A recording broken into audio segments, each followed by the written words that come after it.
ఓం నమ శివాయ. శ్రీశైల మల్లికార్జున మేడారం సమ్మక్క సారక్క చిలుకూరు బాలాజీ స్వామి. ఓం నమ శివాయ. గోపురం టీవీ చూసే వాళ్ళ ప్రేక్షకులందరికీ నమస్కారం. చిలక జోష్యం అంటే ఆ కాలంలో ఉంది, ఇప్పుడు ఉంది, ఇక ముందు కూడా నడుస్తుంది. చిలక జోష్యం అంటే నిజముందండి, నమ్మండి, వినండి. మార్చి నెల 30 నుంచి ఏప్రిల్ నెల 6 తారీఖు వరకు 12 రాశుల మీద, ఈ రాశి మీద గురుబలం ఎంత ఉంది, ఈ రాశి మీద శనిబలం ఎంత ఉంది, మంచి ఎంత చెడు ఎంత చెప్తా వినండి. చిలకమ్మ, ధనుసు రాశి వాళ్ళ జ్యోతిషం, ధనుసు రాశి వాళ్ళ భవిష్యవాణి, ధనుసు రాశి వాళ్ళ గణితవాణి. ధనుసు రాశి వాళ్ళకి సాక్షితంగా సమ్మక్క సారక్క. సమ్మక్క సారక్క అంటే ఈసారి ఎవరైతే ఈ సమ్మక్క సారక్క జాతరకి వెళ్ళి ఆ స్థానంలో అమ్మవారు చిలకల గుట్ట దగ్గర, అమ్మవారు గద్దె దగ్గర నమస్కారం చేసి అమ్మవారు స్థానం లోపల వెళ్ళి 1 రోజు, 2 రోజులు, 3 రోజులు, 4 రోజులు, 5 రోజులు, ఎన్నో రోజులు అక్కడ నిద్ర చేసి అమ్మవారికి దర్శనం చేసుకొని వచ్చిన వాళ్ళకి నెత్తి మీద దరిద్రం పటాపంచలమైపోయింది. వాళ్ళకి ఏ పని చేసినా ఈసారి మంచిగా ఉంది, చెడు లేదు. సమ్మక్క సారక్క అంటే సామాన్య మాట కాదు. అది వెళ్ళారు కదా, మీకు ఈసారి బాగుంది. వెళ్ళని వానికి ఏం లాభం లేదు. ఈ రాశి వాళ్ళకు, ధనుసు రాశి వాళ్ళకు చాలా ఆలోచిస్తున్నారు ప్రతిసారి. కానీ ఇల్లు గురించి, సంసారం గురించి, లైఫ్ గురించి, భార్య భర్తల గురించి, అన్నతమ్ముల గురించి, తల్లిదండ్రుల గురించి, చేసే జాబ్ గురించి చాలా ఆలోచిస్తారు.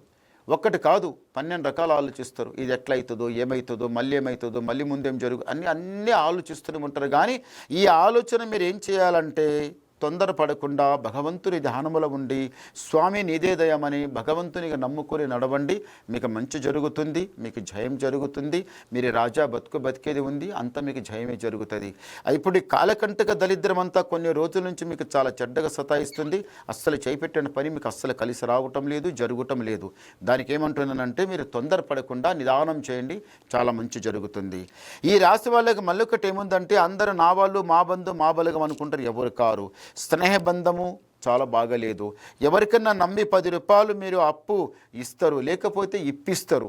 ఎవరి దగ్గరన్నా పోయి అప్పు ఇప్పించారు అనుకోండి, అది మీకు తొందరగా రాదు. వచ్చేటప్పుడు కిరికిరి, లోపల జగడ, పెద్ద లొల్లి అవుతుంది.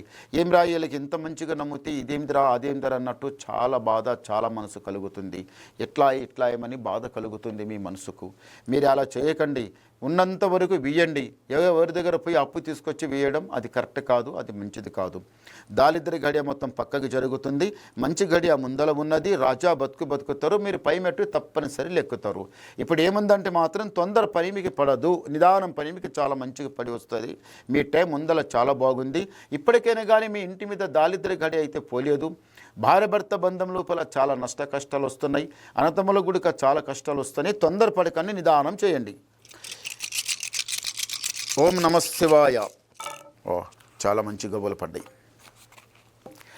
ధనుసు రాశి వాళ్ళకి ఆదాయం 14, వ్యాయం 11, రాజపూజ ఫలం 5, అవమానం 6, గురుబలం 14, శని బలం 6. అంటే ఎంత తేడండి, చాలా బాగుంది. ఇప్పుడు మీరు ఏది గుడిక చేయండి, మీరు పట్టిందలా బంగారమే. ఏడపైనా మీరు గెలుస్తారు, అంత మీకు జయమే జరుగుతుంది. రాజా బతుకుతారు, సుఖంగా ఉంటారు, సంతోషంగా ఉంటారు. దారిద్ర గడియ మొత్తం తొలగిపోతుంది. మంచి గడియ ముందల ఉంది, అంత మీకు మంచి జరుగుతుంది. తొందర మాత్రం పడకండి. ఇంకా మీరు ఏమన్నా డౌట్ వినాలనుకుంటే నాకు ఫోన్ ద్వారా మాట్లాడండి, మీ డౌట్ క్లియర్ చేసేస్తా, మొత్తం చెప్పేస్తా. నమస్కారం.